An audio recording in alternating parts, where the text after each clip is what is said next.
Hello, I am so grateful to be speaking at CSTA today. I'm so impressed by this community's engagement, its focus, its mutual support, and its desire to learn. And in the spirit of learning today, I want to talk about inequities in K-12 CS education. But rather than do this through a critical lens, talking about everything that's broken, I want to talk about it through a constructive lens. What can we do? Part of what we can do is understanding how inequity in K-12 CS works. So I'm going to share my perspectives on that and then offer some suggestions about actions that we can take together. To start, let me share a bit about my perspectives that I bring. I'm drawing upon experiences from many different roles. I've been a higher education CS teacher. I've been a high school CS teacher. I've been a CS education researcher. I'm a higher education administrator of an undergraduate program that's related to computing and information. I am a state advocate for K-12 CS education policy. I'm a co-founder of a venture-backed CS startup, and I'm a trans, biracial, queer person who mentors marginalized faculty, staff, and students in computer science. So with that, let's set the stage. The inequities in K-12 CS are clear. In the US, inequity is really a story of scarcity. There are a few classes, few teachers, little gender diversity, little limited professional development. What resources and attention we generally have go to non-disabled white and Asian boys and white teachers in wealthier districts. And the results of this are really clear. As the recent Google Gallup survey showed, most interest in CS is amongst these white and Asian boys. And the consequences of these unequal opportunities are also clear. Black, Hispanic, Native, disabled students and girls are often marginalized and minoritized in computer science. Higher education computer science is dominated by white and Asian boys and white and Asian faculty. And these graduates shape the software products and services that the world relies on, creating things that reflect their heterogeneous experiences, often reinforcing and amplifying systems of oppression. Here is a personal example. One of the undergraduates I taught several years ago took a job in city government and ended up creating websites for accessing court decisions. And to access those decisions, you need to make an account, but the web form he created marks my two-letter last name as invalid. And so I can't create an account and can't access court decisions. The team of engineers, and this student in particular who built that form, were more diverse and more aware of diversity, they would have built a more inclusive form. It's these mundane oversights that often perpetuate systems of oppression in ways we don't often see.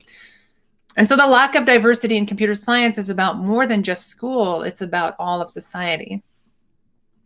The question is, why do these inequities exist? And the answer is a complicated one. Because inequity isn't just one thing. There are many layers to inequity that interact to shape the experiences that youth have with computer science. So I want to talk about each of these and our role as teachers in shaping each of them. So we'll start with students at the center. Students internalize inequities. They have varying computer science self-efficacy, which is their belief in their capacity to do CS, whatever they believe CS to be. Self-efficacy is shaped by culture, which often offers stereotypes, norms, and expectations around gender, race, ability, and more. And self-efficacy is also shaped by teachers who can erode through their teaching and attitudes. For example, a Hispanic teacher saying, "I'm no good at computers," can erode Hispanic students' self-efficacy. I'll give another personal example here. 2 years ago, my daughter was in an AP CSA class. Her teacher had this habit of staring over her shoulder while she was in class coding. Every single time she'd make a mistake, he'd whisper, "Wrong," or "Don't do that," in her ear. He did this to all the girls in the class and never to the boys. And after feeling harassed for months, she actually dropped the class, as did all of the other girls. And they actually ended up organizing and writing a letter demanding that he be removed as the instructor. But the school did nothing. Most of the girls in that class left the class feeling like they couldn't code. They heard the echoes of his humiliating whispers in their ears. My daughter, to this day, thinks that she's not capable of programming, despite considerable encouragement from me and despite just acing her intro programming class at UC San Diego last quarter. So experiences like these have consequences. Students end up internalizing those inequities, right? And this leads to avoiding computer science electives in school, avoiding CS informal learning outside of school, disengaging in mandatory CS learning, and self-fulfilling poor CS learning outcomes, because if you don't believe you can do something, you generally don't. Many students with low CS self-efficacy are girls. There are non-Asian students of color and students with disabilities because their social worlds are telling them that they aren't capable and that they shouldn't be interested. Of course, part of the social world is family. Families can shape expectations and opportunities. For example, parents, guardians, siblings, cousins, and more, they can inspire, motivate, and compel youth to study CS, or they can deter them for a lifetime. They can reinforce norms about who does CS, creating gendered and racialized expectations about CS learning. They can set conditions on emotional or financial support tied to studying or not studying CS. They can even offer personal computers or internet, or not at all due to limited financial resources. So here's another example. I once taught a high school student who was a recent refugee from Somalia. She was in a summer school program and taking a high school course with me on web development. She did an amazing job throughout the summer, learned a ton, created a lot, and at the end of the summer, I met her family at an awards ceremony for the summer program and told her parents how proud I was of her and her work. Her father responded and said that he hadn't realized what we were doing in the class and that she had no business engaging in any form of engineering since it would deter and intimidate men from wanting to marry her. He wasn't even sure he wanted her to go to college. And I saw her shrink in the corner.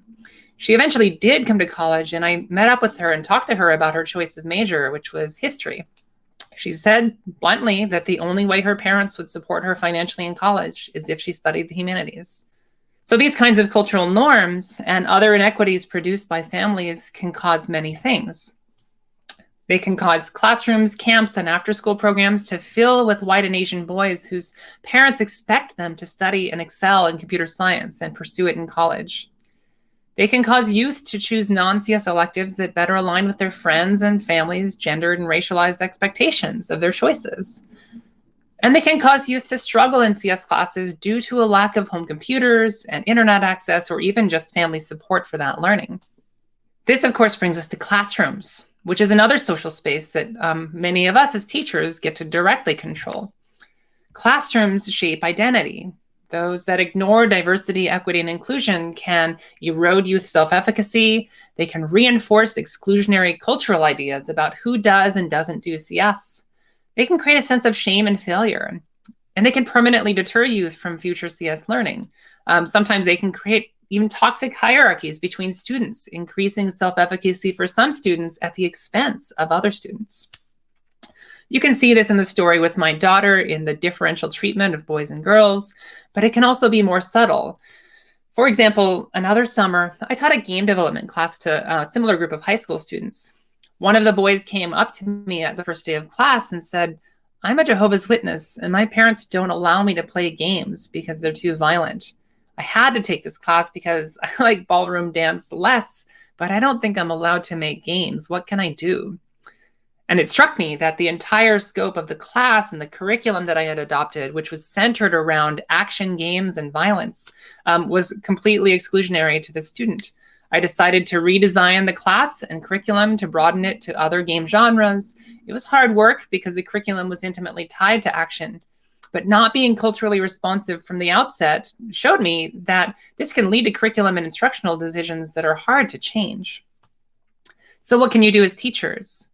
Well, classrooms that center diversity, equity, and inclusion can overcome family expectations, no matter how biased they are, by building self-efficacy and inspiring interests that inspires future learning and careers. Classrooms can create microcultures with different norms and expectations, creating space for youth to explore their identities in relation to CS. And classrooms can connect youth with peer communities that mutually support CS self-efficacy and interests and identity. So viewing CS teaching as less about developing skills and more about developing identity can give you a creative freedom as a teacher to connect how students see themselves with how they see computing. Of course, we all know as teachers that there are often greater forces in schools beyond the classroom. Schools, for example, shape the resources that classrooms have. Those schools that ignore diversity, equity, and inclusion can limit opportunities for CS learning. They can retain CS teachers that might ignore diversity. They might allow academic advisors to use gendered, racialized stereotypes to shape who is encouraged into CS learning.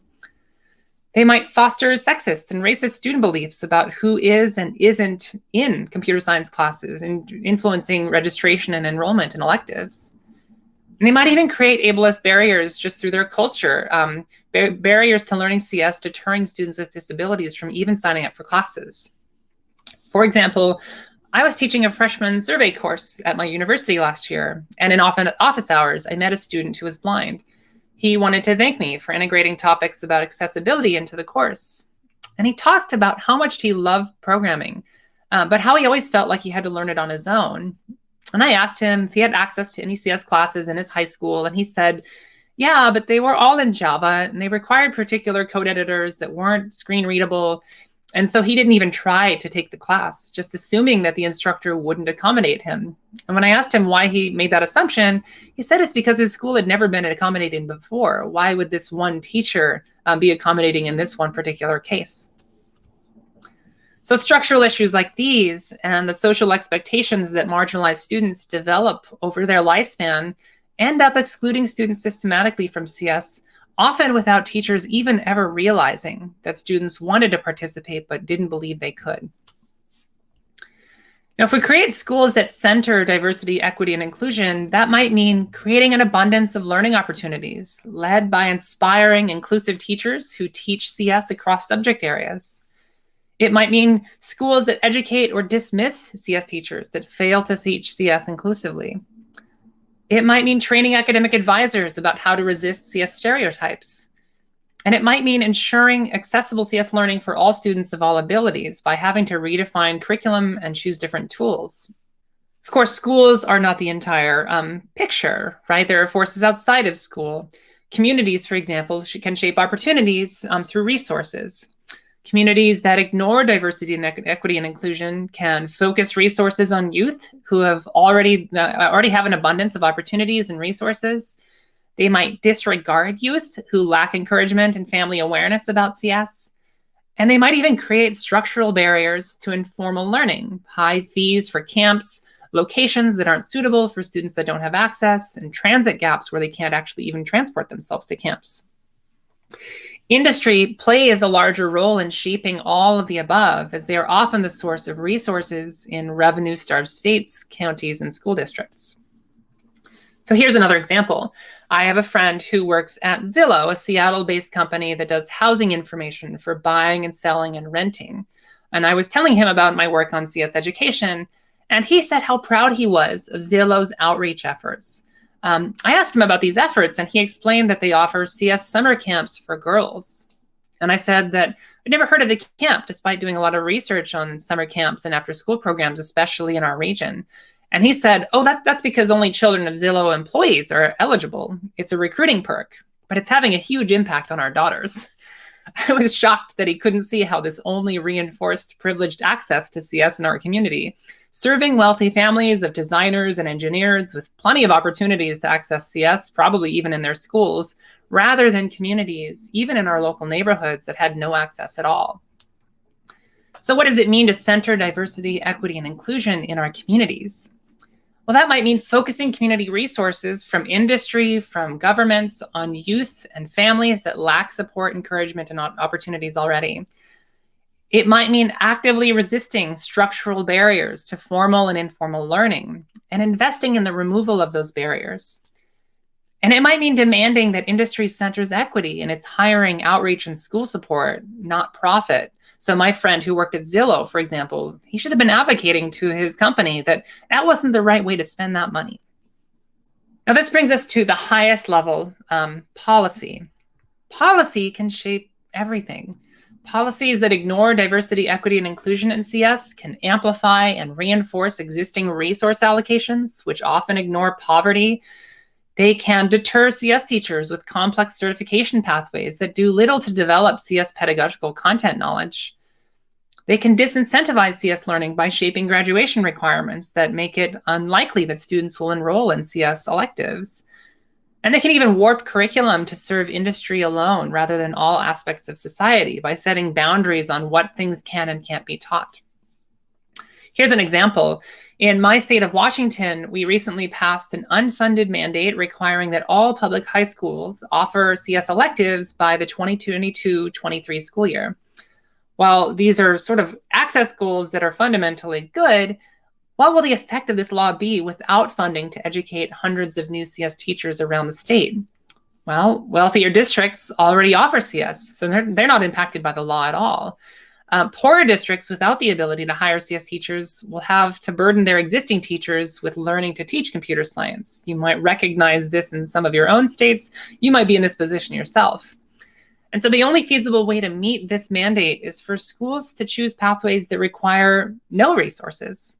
Online independent study curricula, teachers with no CS content or pedagogical content knowledge, working on emergency certifications.